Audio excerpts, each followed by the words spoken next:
Tu as peur de l'échec? Tu as du mal à prendre des décisions? Tu as du mal à accepter les compliments des autres? C'est certainement que tu manques de confiance en toi. Dans cet épisode, je vais te partager 7 conseils pour t'aider à développer cette confiance. Si tu n'es pas encore abonné, si tu découvres cette chaîne, abonne-toi pour être prévenu des épisodes dès qu'ils sont publiés. Bienvenue sur Explore la vie. Je te propose de commencer la semaine en douceur, en allant à la rencontre de ta vie intérieure. Mon nom est Marie Duval. Bienvenue sur Explore la vie. Dans le dernier épisode, tu as découvert 10 types de pensées dysfonctionnelles qui sapent ta confiance en toi. Tu as découvert également une bonne nouvelle, c'est que toutes ces pensées ne sont que des croyances, des mensonges auxquels tu crois parce que tu n'en as pas conscience. Alors si tu n'as pas encore appliqué la méthode que je te proposais dans l'épisode dernier pour casser ces croyances, je t'invite à cliquer sur ce lien. Je le mets également en description et ça va te rediriger vers l'épisode de il y a 15 jours. Aujourd'hui, ce que je te propose, c'est tout simplement de continuer le processus. Je vais donc te partager 7 conseils pour t'aider à développer, à entraîner ta confiance en soi. Parce qu'on l'a vu la semaine dernière, la confiance en soi, ce n'est pas inné. Il n'y a pas ceux qui l'ont et ceux qui ne l'ont pas. Ça n'existe pas, ça. Tu peux t'entraîner, tu peux la développer. Tu es adulte maintenant, donc on va voir qu'il y a des astuces, des petites méthodes, des prises de conscience également que tu dois faire pour te libérer de cette non-confiance. Reste bien jusqu'à la fin, parce que tu vas pouvoir profiter d'un bonus qui est une méthode en 3 questions que je te propose pour aller explorer encore plus profondément les bases, les raisons, l'origine de ta non-confiance. Ça va te permettre de libérer ces fondements et tu vas voir qu'ensuite ça va être beaucoup plus facile de t'entraîner et de gravir les échelons de la confiance en toi. Avant de te partager les 7 conseils, je voudrais te faire découvrir 3 découvertes impactantes, puissantes, que j'ai faites en préparant cet épisode et qui ont vraiment transformé la vision que j'avais de la confiance en soi. Ces découvertes sont extraits de ce livre, Fais-toi confiance, d'Isabelle Fillosa. Et comme tu le vois, c'est pas « aie confiance », c'est « fais-toi confiance ». Déjà, ça montre bien que toi, adulte, tu peux travailler ta confiance et c'est de toi à toi, comme d'habitude, ça va être intérieur. La première découverte que j'ai faite, c'est que la confiance, ou la non-confiance plutôt, c'est une posture. Une posture d'abord physique. Comme les animaux, il y a des dominants et des dominés. Quand tu n'as pas confiance en toi, tu vas être en position de dominer. Et donc tu vas baisser le regard, baisser la tête. Tu vas te replier, exactement comme les animaux. Alors l'origine, forcément, c'est dû à un épisode ou à plusieurs petits épisodes dans ton enfance où tu t'es pas senti en sécurité. Et comme tu étais totalement dépendant des autres, tu as trouvé comme seule solution de te soumettre à l'autre. Ton mental, lui, rappelle-toi, il veut te protéger. Donc il va te montrer dans chaque situation que tu vis actuellement des liens potentiels avec la situation traumatisante passée. Des liens potentiels. Parfois, il surestime les risques, ton mental. Et toi, tu vas le croire. Tu ne vas pas prendre ce temps nécessaire pour te demander est-ce que le risque est réel? Est-ce qu'il y a un réel lien avec la situation passée? Et est-ce que dans la situation passée, il y avait un réel danger? Ou est-ce que c'est moi, parce que j'étais enfant, j'ai sur-exagéré le danger parce que je n'avais pas les moyens de réagir? Est-ce que c'est OK pour toi, ça? Est-ce que c'est clair déjà? Oui? Donc ton mental, il te fait croire à plein de choses. Toi, tu le crois et tu vas réagir. Comme si c'était la même situation qui se reproduisait. Ton corps, accroît ton mental, donc il va se transformer, s'adapter. Et c'est comme ça que tu vas avoir les moins moites, par exemple, que tu vas avoir le cœur qui bat, que tu vas bégayer, que tu vas perdre tes moyens. Ton corps, là, il est en train d'enlever de l'énergie dans certaines actions qui ne lui semblent pas essentielles pour envoyer de l'énergie vers des fonctions vitales qui vont te permettre de fuir, d'attaquer ou de te figer. Et c'est ces symptômes-là que tu prends pour de la non-confiance. C'est OK pour toi toujours ? Ton corps est juste en train de t'envoyer un message, que tu dois te poser des questions, que tu dois aller à l'intérieur, comprendre l'origine de ces symptômes, comprendre que tu n'es pas né non confiant, que c'est juste une habitude que tu as pris, que tu as répété tout au long de ta vie, de réagir toujours de la même façon en te soumettant. Ça a été une découverte, mais hyper importante pour moi, pour comprendre pourquoi je pense toujours être non confiante actuellement. J'espère que ça t'a appris quelque chose et que ça débloque quelques petites portes, quelques petits verrous à l'intérieur de toi également. Deuxième découverte, ça concerne la sécurité intérieure. Si tu manques de sécurité intérieure, tu vas vouloir aller chercher à l'extérieur la sécurité. Tu vas toujours vouloir t'entourer de personnes. Ou tu vas vouloir être dépendant d'un téléphone, d'un ordinateur, d'une télévision, de tout ce qui te permet de te rassurer et de t'empêcher de penser. Quand tu es sécure à l'intérieur de toi, c'est OK pour toi d'être seul. Seul ne veut pas dire être en solitude. C'est OK pour toi le silence. C'est OK pour toi le vide. Tout ce qui est à l'intérieur de toi est solide, stable. Et ça, est-ce que tu sais à quoi c'est dû ? Quand tu l'as ou quand tu l'as pas ? C'est dû au fait que quand tu étais jeune, je crois que c'est dans la première année de ta vie, que tu as reçu assez de toucher physique bienveillant par les gens qui s'occupaient de toi, les adultes. Si tu n'as pas été assez touché, assez câliné, assez embrassé, alors tu penses que tu n'es pas aimable, que tu n'es pas valable et tu ne vas pas te sentir en sécurité à l'intérieur de toi. Et le problème, c'est que quand on ne se sent pas en sécurité, on va donc aller chercher la sécurité à l'extérieur.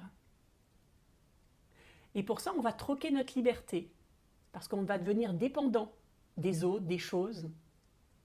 Donc on n'est plus libre.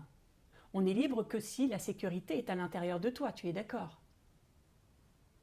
Donc tu vas vouloir aller chercher la sécurité pour être rassuré, alors que ce qu'il faut chercher, c'est la liberté, et pour ça l'intimité. Donc on se trompe de combat. Ce qu'il faut que tu cherches, c'est l'intimité avec toi. L'intimité avec les autres, le toucher bienveillant. Quand les autres te touchent, tu te rends compte de tes limites, tu te rends compte de ton corps, tu en prends conscience et tu réalises que tu es en sécurité là, maintenant, dans l'instant présent.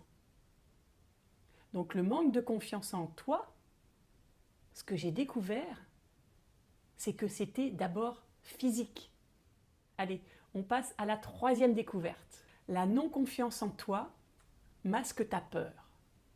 Le manque de confiance, c'est une stratégie que tu appliques. Tu es super bon pour ça, pour t'empêcher d'aller ressentir la peur qui est à l'intérieur de toi, pour t'empêcher d'aller ressentir l'insécurité, le manque. Tu préfères te dire « je ne suis pas confiant » plutôt que d'aller ressentir, par exemple, la peur que tu as d'échouer. Tu préfères te dire « je ne suis pas confiant, donc on ne m'aime pas » ou « je ne trouve pas l'amour » plutôt que d'aller à l'intérieur de toi et de ressentir que tu as une peur énorme d'aimer, que tu as peur de souffrir. Donc, la non-confiance, c'est un peu comme si tu voulais contrôler ce qui se passe à l'extérieur. plutôt que de te dire « Ok, c'est normal d'avoir de la non-confiance en moi, c'est normal d'avoir des peurs, c'est normal parfois de me sentir en insécurité. Je vais aller écouter ce que tout cela me dit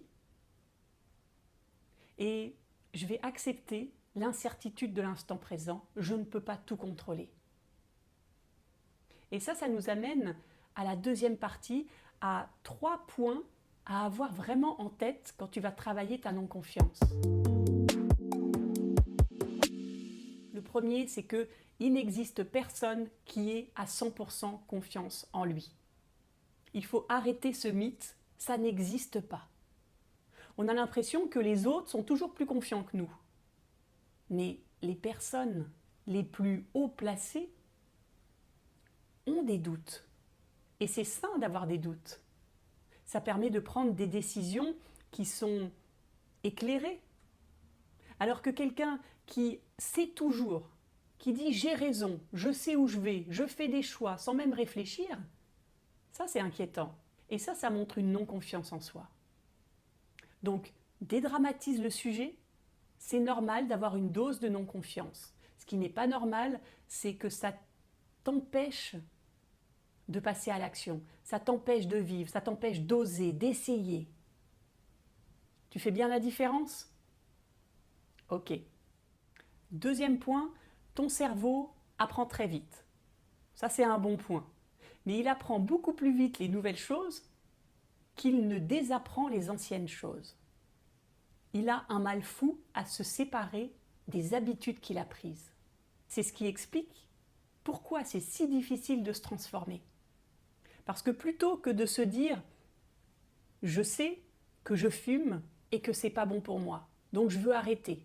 Je sais que je mange trop, je veux arrêter. » Quand tu dis ça, tu ne fais rien, tu ne changes rien, on est d'accord. Parce que tu sais que tu dois changer, mais tu ne sais pas ce que tu dois faire en échange. Alors que si tu travailles de nouvelles habitudes, si tu te dis « Ok, je vais manger sain peut-être une fois par semaine » et que cette habitude, tu la développes et que ça prend de plus en plus de place, ton corps, ton cerveau, ton mental, tout va s'adapter. Ils vont voir que ça te fait du bien et ça va chasser automatiquement l'ancienne habitude.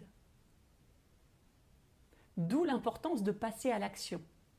De ne pas juste te dire « Ok, j'ai des mauvaises habitudes, ok, ça c'est néfaste pour moi », il faut petit à petit faire des petits pas.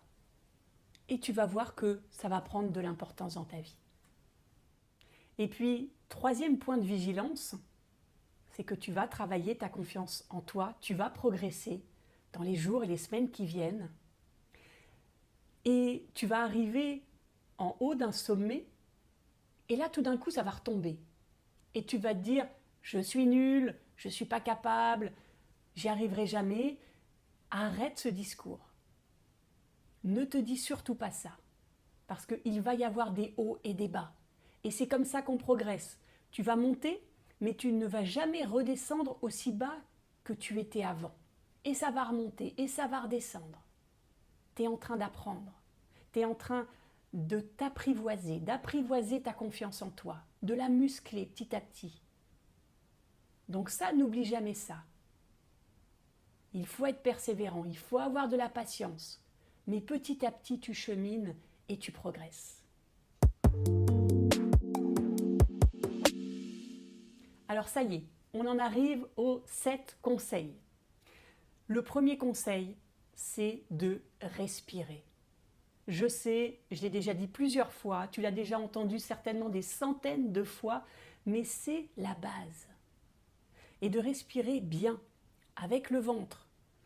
D'inspirer, d'emmener l'air jusqu'en bas de ta colonne vertébrale et de remplir ton bassin.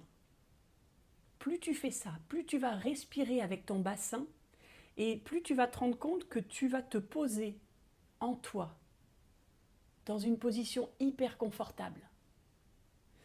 Et quand tu vas réussir à faire ça, tu vas ressentir de la sécurité intérieure. Et tu vas prendre conscience que oui, la confiance en soi, c'est d'abord physique. Deuxième conseil, reprends le contrôle de ton discours intérieur. Repère les symptômes, et les symptômes physiques, et les symptômes des pensées, mentaux. Ces petites pensées, ce petit discours intérieur qui te dévalorise, qui te dit que t'es nul, qui te dit que tu n'y arriveras pas, que t'es moche. Tu connais ça peut-être par cœur. Mais est-ce que tu en as vraiment conscience? La première étape, c'est de repérer ce discours. Et ensuite, tu vas pouvoir le transformer. Rappelle-toi que ces pensées et ces symptômes, ce sont juste des signaux d'alarme de ton corps, de ton mental, qui te disent « Attention, il faut que tu comprennes ce qu'il se passe. » Est-ce que la situation est vraiment déstabilisante? Est-ce que tu as raison de ne pas avoir confiance en toi, là, à l'instant que tu vis? Ces symptômes, ils sont juste là pour ça. Et ensuite, après, évidemment, d'aller retrouver le lien avec le moment passé qui t'a perturbé. Troisième conseil, recrée le lien en toi. Si tu as ce discours négatif, c'est ton parent intérieur qui est en train de te critiquer. Et il est en train de critiquer qui? Ton enfant intérieur. Donc c'est le moment d'aller à la rencontre de ton enfant intérieur en te disant des choses positives, en respirant et en le prenant dans tes bras, en le câlinant, en lui envoyant plein de love. Tu vas voir que c'est à toi que tu l'envoies. Imagine l'enfant intérieur qui est à côté de toi, l'enfant que tu étais. Tu peux même t'imaginer adulte. Ferme les yeux et imagine l'adulte que tu es et envoie de l'amour. Vas-y, c'est le moment. Entraîne-toi. Visualise-toi en train de faire des câlins. Tout ça, c'est OK. Tout ce qui te fait du bien, tout ce que tu ressens, tout ce que l'enfant en toi ressent, qu'il n'a pas pu vivre quand il était enfant, tu peux lui donner maintenant. Quatrième conseil, rappelle-toi de tes qualités, de tes compétences, de tes zones de confort. Il y a forcément des choses où tu es à l'aise dans ta vie. C'est important de les avoir en tête. Alors moi, ce que je fais, c'est tous les soirs, je note tout ce que j'ai accompli de bien dans la journée. Tout ce qui m'a permis de développer une compétence. Donc je mets « je fais ça », je suis fière parce que je suis organisée, je suis bienveillante, je suis drôle. Voilà. Mais une action et relie-la à la compétence, à la qualité. En faisant ça tous les soirs, ça va rentrer petit à petit dans ta tête parce que quand on n'a pas confiance en soi, on met le focus très facilement, ça on est super doué, sur tout ce qui ne va pas, tout ce qu'on ne fait pas bien, toutes nos faiblesses. Et en revanche, on oublie complètement tout le reste. C'est impressionnant. Donc, liste tout ça, relis-les régulièrement et tu vas voir que dès que tu vas sentir une baisse de confiance, tu vas pouvoir te dire « c'est pas vrai là ». Ok, peut-être que là, je manque de confiance, mais ça ne veut pas dire que je suis nulle en règle générale. Tu vas te souvenir de ce que tu as écrit sur ton cahier et tu vas faire la part des choses. Cinquième conseil, tout ce qui t'arrive n'est pas de ta faute. Et tout ce que disent les autres n'est pas forcément vrai. C'est important, même si ça paraît basique, de t'en rappeler, parce que si tu n'as pas confiance en toi, tu risques de donner beaucoup plus d'importance à ce que les autres disent qu'à ce que tu ressens, ce que tu penses et ce qui est la réalité. Dans une relation, qu'elle soit intime ou ponctuelle, une rencontre comme ça, il y a deux côtés de la relation. Il y a ta responsabilité et celle de l'autre. Si la relation ne se passe pas bien, si vous êtes en conflit, c'est important de prendre conscience de ta responsabilité. Est-ce qu'il y en a? Est-ce qu'il y a quelque chose qui a créé un dysfonctionnement, un déséquilibre dans la relation? Mais surtout, il faut aussi pour équilibrer, que tu te rendes compte que l'autre a sa responsabilité. Donc ne porte pas tout le poids du monde, tout le poids de tes relations conflictuelles sur tes épaules. C'est là où la confiance en toi est importante, de te rappeler de tes qualités. Et si l'autre te reproche quelque chose comme ça, tu vas pouvoir te dire « Non, là c'est pas vrai, ça ne parle pas de moi. Je sais qu'il y a eu plein d'exemples où je n'étais pas comme ça. » Donc c'est peut-être l'autre qui projette sur toi ses manquements, ses faiblesses ou ce qu'il voudrait être. Ok ? On passe au 6e conseil. Ne fais pas de suppositions. N'interprète pas ce que dit l'autre, ce qu'il fait, ce qu'il ne dit pas, ce qu'il ne fait pas. Arrête. Et pourtant, on fait que ça à longueur de journée. On interprète. Moi, ça m'est arrivé plusieurs fois dans les semaines passées de détecter un regard ou quelque chose où je me dis tiens, c'est pas fluide, il y a quelque chose qui va pas. Et tout de suite, il y a mon mental qui se met en route et qui dit c'est parce que j'ai fait ça, j'aurais pas dû faire ça, qu'est-ce que j'ai dit, je. Sans penser que j'ai pas demandé à l'autre pourquoi il a eu ce regard, pourquoi je me suis sentie mal à l'aise par exemple. Alors ce que je t'invite, si ça t'arrive, plutôt que de mouliner pendant des jours et des jours, tu laisses passer un moment, peut-être le lendemain, tu vas voir cette personne et tu lui expliques ce que tu as ressenti. Tu lui dis, ben voilà, quand tu es rentré par exemple dans le bureau, hier, j'ai croisé ton regard et j'ai senti qu'il y avait quelque chose qui n'allait pas, est-ce que tu veux bien qu'on en parle ? Ça permet de dégoupiller pas mal de conflits créés par notre interprétation. Et puis, le dernier conseil, c'est de passer à l'action. Même si tu sais que tu ne vas pas réussir. C'est de passer à l'action non pas pour atteindre un objectif, mais pour apprendre. Donc peut-être que tu ne vas pas réussir effectivement à atteindre ton objectif, mais de toute façon, tu vas réaliser qu'il y a plein de choses qui se sont passées bien. Mettons que tu parles à quelqu'un que tu ne connais pas. Eh bien, tu t'aperçois que la personne, elle t'écoute. Tu t'aperçois que finalement, c'était pas la fin du monde. Et tu vas voir qu'il y a plein de micro-réussites que tu réussis, que tu accomplis à longueur de journée sans t'en rendre compte parce que tu mets le niveau trop haut. Parce que tu veux atteindre le haut de la montagne sans avoir passé par le petit chemin qui y amène. Alors, qu'est-ce que tu veux accomplir ? Qu'est-ce que tu t'engages à faire là pour travailler ces petits pas, ces micro-succès qui vont petit à petit créer un micro-changement ? Partage-le en commentaire, ça va inspirer d'autres personnes et ça m'intéresse de savoir ce que tu vas mettre en place et comment tu vas réussir, quels sont tes obstacles, comment tu vas te dépasser pour gagner cette confiance en toi. Alors ça y est, on arrive maintenant au bonus. Tu sais que te dire que tu n'as pas confiance en toi, ça ne t'aide pas. Ça ne résout pas tes problèmes et au contraire, ça t'empêche d'aller à l'intérieur de toi pour voir ce qui s'y passe, pour oser ressentir. Et ce bonus, ça va t'aider à faire ça.